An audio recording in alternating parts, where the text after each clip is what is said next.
Welcome to the Basketball the Remix podcast. I am your host, MT Armstrong, aka Coach 1891.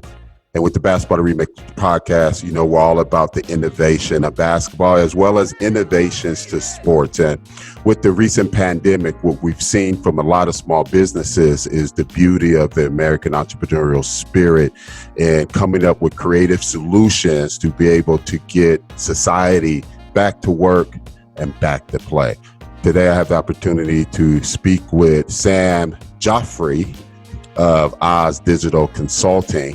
And I came across Sam and OZs Digital Consulting for a solution they came up with a pioneering football brand called the A7FL. Sam was kind enough to come onto the podcast today and give us some insight into OZs Digital Consulting, what the company is all about, the solution they provided for A7FL, and how their approach to design thinking can help other small and medium-sized businesses out there in a variety of verticals, everything from healthcare to hospitality to retail and restaurants and more. So with that, I'd like to introduce Sam Jafri. Sam, thank you for joining the Basketball the Remix podcast. How you doing this morning, my man?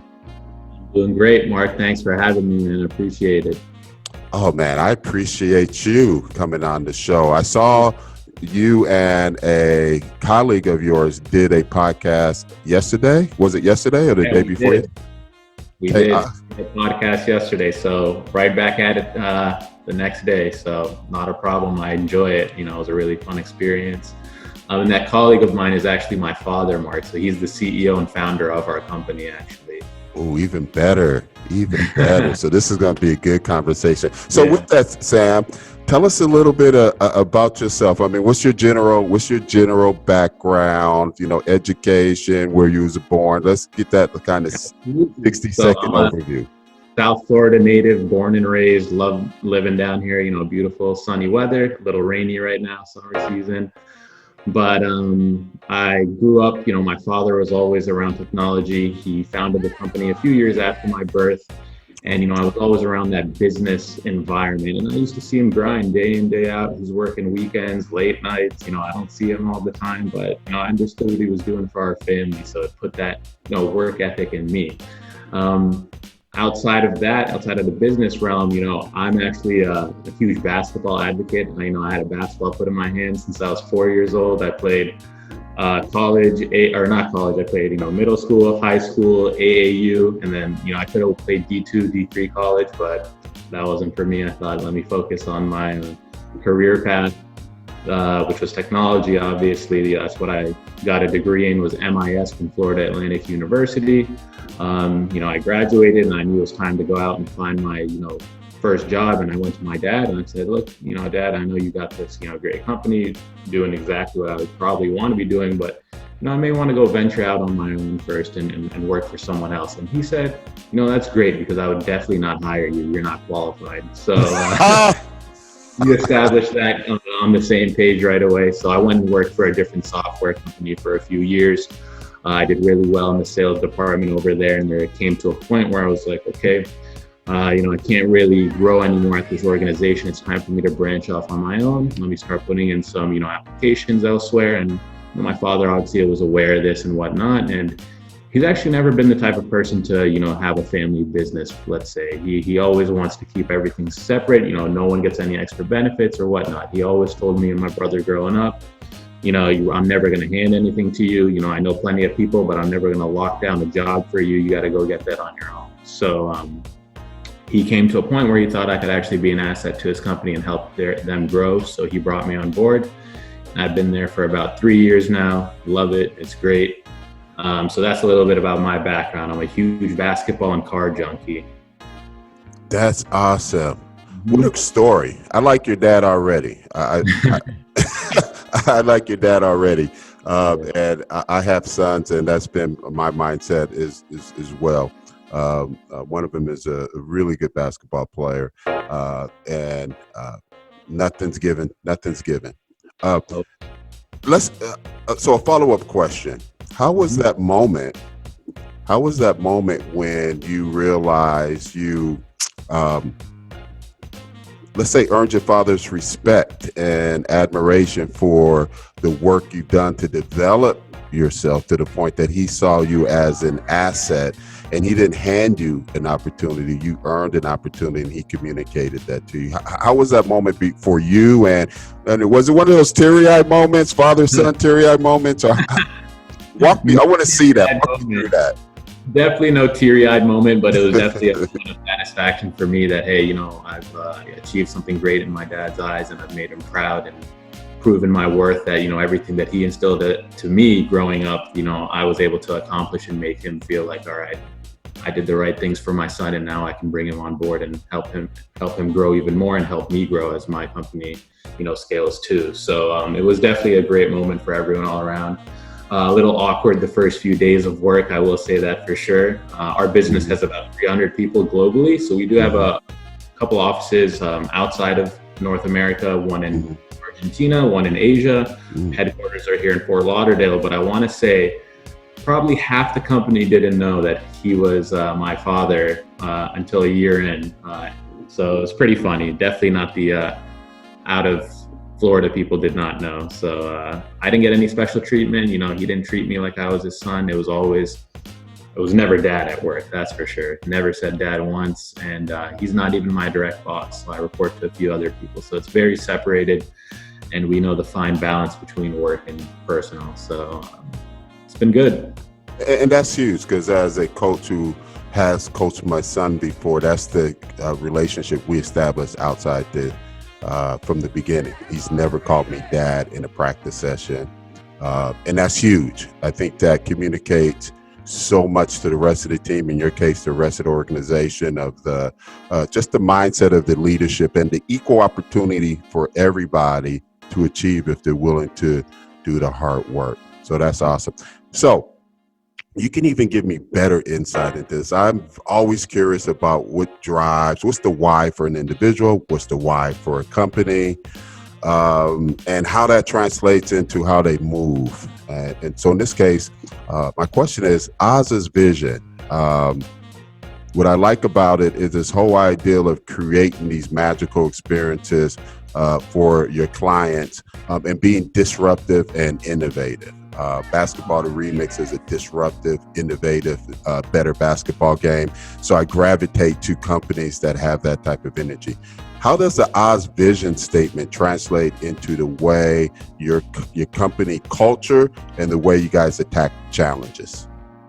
Absolutely. That's a great question, Mark. So, Oz is all about driving digital innovation and really creating business impact for our clients. And, the ultimate focus is always on customer experience. That's what we like to really focus on for the most part, is how do we create the ultimate end user experience? That's really the why behind what we do. What we do is we know that there's people. I can give you an example for something that happened to me, Mark. So there's a special soap that I like to order, and I usually order it from Amazon, and it's a little expensive. So I order in about 12 at a time, and Amazon delivers it to me all in one box, my 12 bars. So I said, let me go out on Google and see if I can get this bar of soap somewhere cheaper. And I found Walmart selling it 50 cents cheaper, which is still a difference to me. So I said, let me order it. And I ordered 12 of them, and it ended up sending me 12 different boxes with one bar of soap in each of them. Think of the customer experience. I had to actually open all 12 boxes, had to fill up my recycling bin with 12 different boxes for soaps. So that's a horrible end customer experience to me. So we really try to solve those types of problems digitally with an innovative mindset. What the different types of tools and technologies that we're working with are IoT, artificial intelligence, automation, RPA. Of course, we're designing mobile applications and everything like that, but it's always thinking outside of the box. Take a step back. What is the fundamental problem that we're trying to solve, and how can the digital technologies that we're using create business impact and that magical experience for the end user at the end of the day? And we've done that for Fortune 550 companies that are nationally recognized that you guys would know. Red Lobsters, Rooms to Go's, Royal Caribbeans of the world, some of the biggest pharma companies, but we're also helping those smaller, medium-sized businesses as well, who are just looking to trying to get that extra edge over their competitors, or just really trying to minimize or reduce certain costs, or again, just create some sort of elevated customer experience for their end user. That's awesome. So, question: the way your services are structured, I'm assuming there's some in-house services you offer. There's some partnerships, services you offer. You mentioned something about designing apps. So you guys have in-house technologists that are actually developing and designing software products? Exactly. So we have about a team of 300 people globally. Of those 300, I want to say probably 250 are technologists, different software developers, different skill sets, Scrum masters, architects, you name it. And those are primarily working out of our Argentina and Asia offices, but we do have some on-site, senior people here in our Florida office. So those are the people that are really driving the behind the scenes work, for these major brands that we work with. Again, we're not the ones that create products or solutions for ourselves and sell them. We're the ones creating these products and solutions for these companies. That actually changed since COVID in our Salus solution, which I think we're going to get into later, Mark. But that's what Oz has always been about, is creating those custom solutions for these companies through our in-house technologists, of course. It's not just implementing technology that we do. We like to see ourselves similar to the big four, PwCs, Accentures, Deloittes of the world, where we all from a strategy perspective. Some of our senior management has been at those big fours and held high ranking positions. And we like to transfer that experience over to our clients, where we can help them not only just implement technology, but hey, let us understand your business and help you come up with the correct business strategy that's going to make this work for you. And what I like about that is your company ties your solutions back to your clients' return on investment. So not only are you coming up with solutions that help them to streamline internal functions or address a new problem that's facing the company, but it appears you maintain an awareness of how does this impact the bottom line, so that your solution provides value to your customer and it helps their decision makers. Like, you're going to streamline this and I'm going to see a return on investment of maybe 200, 300, 400%. I would have took 50%. Let's move forward. Exactly. That's the thing, Mark. The hardest part is getting people to be aware of stuff like that. The proof is really in the pudding, and that's where we like to demonstrate, through our case studies and past clients that we've done it. But it's hard for them to realize, really, if I invest X amount of money, you're telling me after a year and a half I'll see X ROI. And some people have a hard time believing it, but when we actually implement these types of, like, for example, an automation project, they see those results and they can't believe it and wish they did it sooner. So A7FL, how did you come across, how did that opportunity to work with the A7FL present itself? Let's start with that. So how did that opportunity come about? Yeah, so let me change paths a little bit. So as we just discussed, Mark, we were talking about our consulting side of the business, which has always been core, the services we provide. But since COVID-19, we had to significantly make a change and adapt the way we do business. A lot of our customers were affected. And we thought, how can we come up with a mobile solution that we feel can alleviate these coronavirus pains for them and create safe biospheres to bring back mass gathering entertainment, the workforce, students, for home and healthcare as well. So we created this mobile application, Salus, which ties in COVID-19 testing and a few other elements, which I can get into detail about, to really create a safe biosphere. So we were introduced to the A7FL from a colleague of mine, a buddy of mine actually, and I'm happy he introduced us. Me and Shenner, the CEO of the A7FL, he's a great guy. We spoke on the phone, bouncing off ideas of what each other are facing, what we're trying to do. And, we realized that, Salus was a perfect fit for the A7FL. They're, America's 7th football league, trying to get back in action. They were looking to host a 4-week tournament and get their players, staff, everyone back on the field safely and with confidence, so they could focus on playing the game and not be worried about, hey, is the person next to me potentially infected?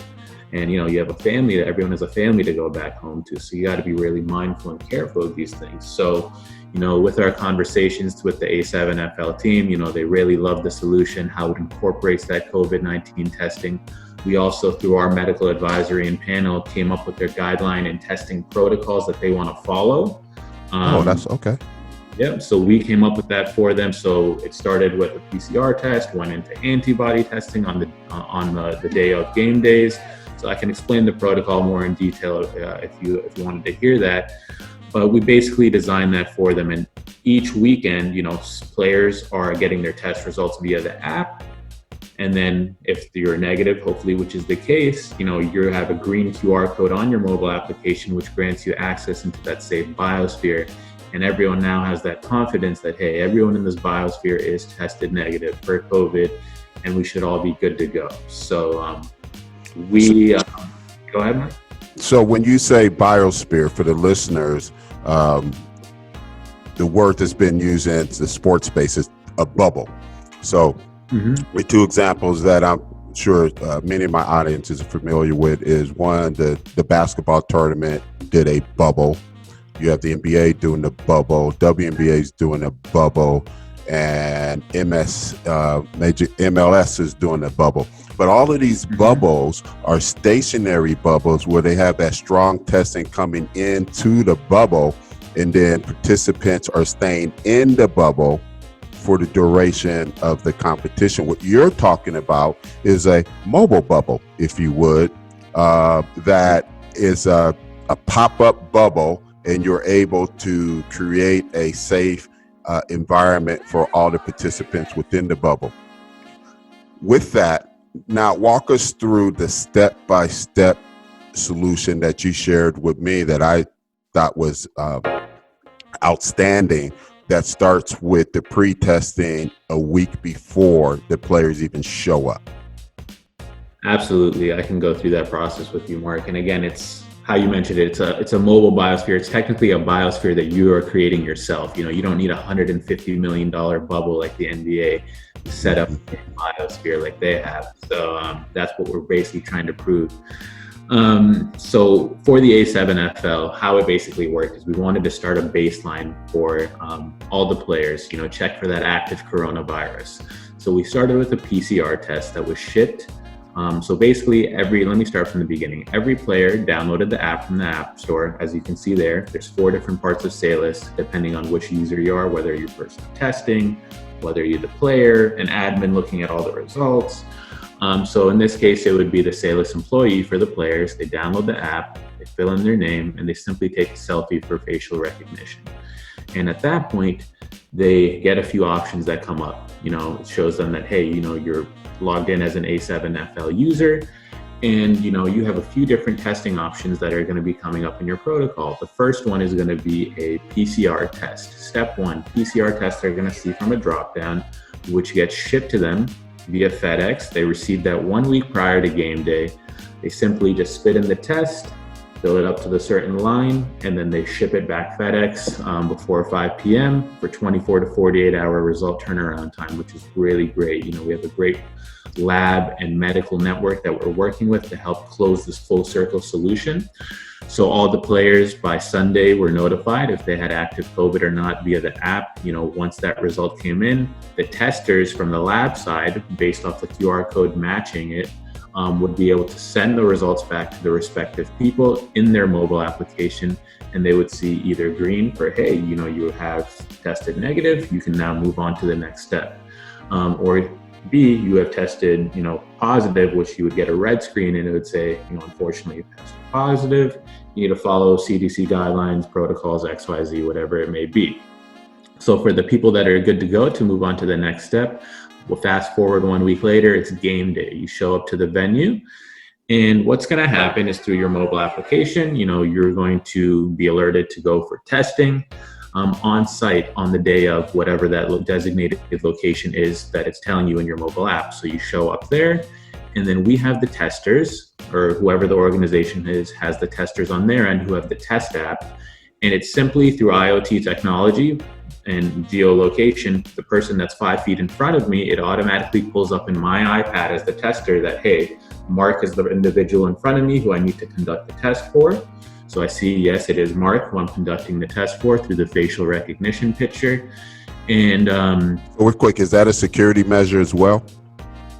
yeah, the facial recognition is a security picture because we don't want people in a mass gathering situation where you can just pass your phone off to anyone who has just a green QR code. You want to verify by facial recognition that, yes, this is the person who did test negative for that test.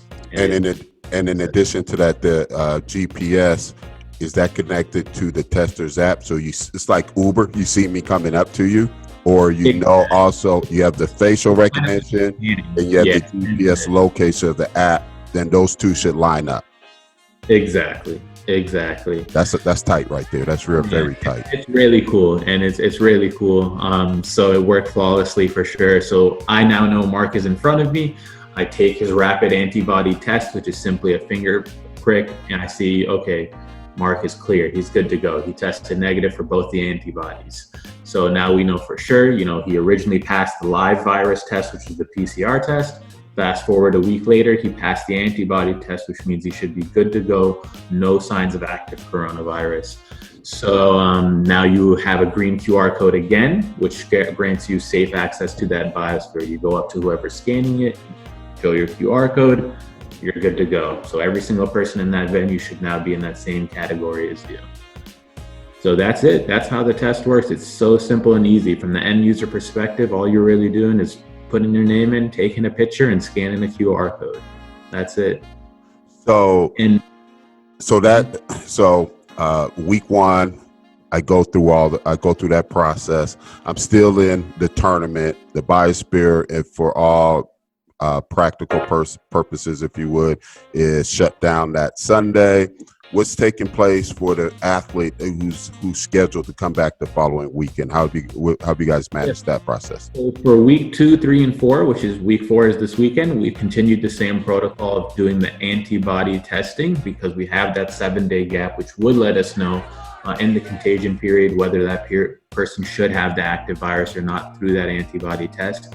And there were certain people that we did detect, and it the solution worked as it intended. We are going to pick up some positives over the weekends. From that initial baseline PCR test, we did pick up some positives, but that's good things. You want to pick those up because if not, those people would have been in those in those venues with active COVID, and no one would know because a lot of the cases you're asymptomatic and you don't know it, which all these people were actually. So we prevented those people from joining the biosphere, which could have caused an outbreak or something. So the solution worked exactly as intended.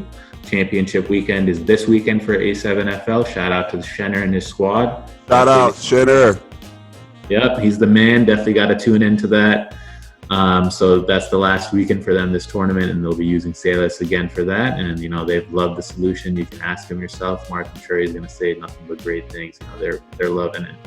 Awesome. And just to tie down an understanding of the solution for the listeners and try to possibly simplify it, what I'm visualizing is step one, I'm at my house a week ahead of time. I get the FedEx package. I spit in the vial, send it back same day. I get results that come through the app a few days later. I have the green light. I show up that Saturday to the event. I come to the outside the biosphere. My identity's confirmed. I do a on-site test there. I compete. I win. I go home. And then my next engagement with testing would be the following Saturday as I enter the biosphere. And the reason for that is the first test you do is, I'm not a scientist, but it's a more in-depth test that establishes a baseline that you're comfortable working with for the duration of this event, and then just the weekly checks. And of course, we're believing that those that are competing in the event that know they're clear are going to take the appropriate precautions in between the event to minimize their exposure to the virus. Exactly. You got it down right, Mark. Perfect. That is good stuff right there. So before we jump into this, Has there been any benefits to first A7FL, first client to roll out the Salus product or service? Yep, A7FL was our first client to roll out Salus, and it worked out perfectly. Again, it wasn't, fortunately, it wasn't 5 to 10,000 people on our first go around. A7FL was scalable enough for us to manage on the first attempt. No issues. Everything ran flawlessly. Our application is now live. Google App Store, Android, iPhone App Store. We're live now everywhere. And, we're working with a lot of these other major leagues, universities, different types of big, corporations who are trying to bring their workforce back, for example, automotive dealerships and whatnot. So we're really just getting the ball rolling now. And now we're starting to build this traction, and hopefully we can bring on some more clients in the next few weeks to months. And if I heard you correctly, this is the first or one of the first products that Oz has created and developed. Okay, this is our product. We're taking this to market as opposed to creating solutions for your clients. Did I hear that correctly as well? Exactly. So it's like a startup within our consulting company, it feels like right now. So it's pretty cool times. It is pretty cool. That's very cool. Awesome. So this resonates for me, this whole digital design for pioneers, key concept designing it to design thinking, because I'm at the first phase of the 3-phase process with Basketball to Remix to go from concept to concrete. In that I've created this alternative sport. It's a better basketball sport. I received a patent on it back in 2002. But I was waiting for technology to catch up with our vision. And the vision is to build these facilities that we can stream directly from our facilities to our end users, our audience, and skip cable and skip the networks. And that technology is now readily available. But I have to build a business model. I have to build a business around the game. Mm-hmm. We're going recreational, not trying to create a professional league. We are creating a recreational product in the basketball space that the general public can participate in, just like they do 3-on-3. So with that, the vision is step one, just to identify a location where we can renovate it out, put our stuff in there, and then actually start doing business for the purpose of measuring, learning, and building, or learning, measuring, and building, and go through several iterations of that. So we finally come up with, okay, these are services we can create around our game. We can create and then design a facility that's optimized to deliver these specific services around our game. So our phase one is a warehouse. Phase two is built the first prototype building, if you would, to prove everything out, and then take that design or that improvement to market with expanding out with franchises. Is this approach the core of how you guys attack problems? Absolutely. Design thinking, that's our philosophy, our methodology, and everything that we do is similar to what you should probably be, going through, and what you just mentioned right now is a design thinking process. What we really like to do is empathize, understand from an emotional perspective as well. What is the business problem? How can we look outside of the box and see, what can we change and alter in this moment? Define and ideate, of course. So that's when you're actually defining the solution, ideating what will actually work. I like to break it down into the 4 W's. So it is what is. So what is the current state and environment of what you're doing? What if? So what if we had unlimited money, unlimited resources? What could we potentially do? What wows? So what would really wow our end user? What would wow the community globally? What would really make this pop? And then lastly, what really works? What works? Based on everything that we just went through, on all of our ideation, if we had unlimited resources, what can we realistically put together with what could work for us in our solution? So that's really how we like to look at it, at every problem that we face. You just dropped the jewel that any startup business person could use to help do some problem solving. Definitely something to remember. Awesome. This is great. So it looks like the opportunity with A7FL has been a good launch path for Oz Digital Consulting into a whole new area. I'm excited to see how that develops. And I'm looking forward to it because I'm anticipating post-COVID, if you would, that some of this just actually may be a new reality for us for quite some time. So to have, as I'm thinking about bringing on a fitness club to the market, if you would, focus on this alternative basketball game, having a solution like Salus or something like that, it appears that's going to be commonplace moving forward. So absolutely, this COVID is not going away anytime soon. Unfortunately, it's going to be, in my opinion, at least 1.5 to 2 years before things get back to truthfully normal.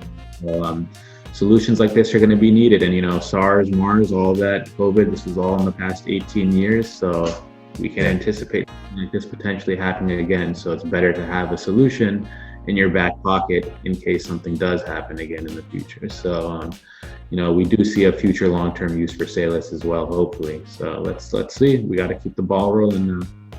Awesome. Well, Sam, this has been a great conversation. You dropped a lot of jewels on us, and I think for small, medium-sized businesses, you presented another alternative and opportunity for them to get their workforce or get their athletic programs back in action again. Hey, I appreciate your time on the Basketball to Remix podcast. I'm definitely going to monitor Oz, definitely staying on top of A7FL. And I'll be touching base with you from time to time. I may need to tap into some creative thinking when I run into a hurdle or two on my end. I'm your guy, Mark. I appreciate you having me, man. It was great. Thanks again. You got it. Have a great day.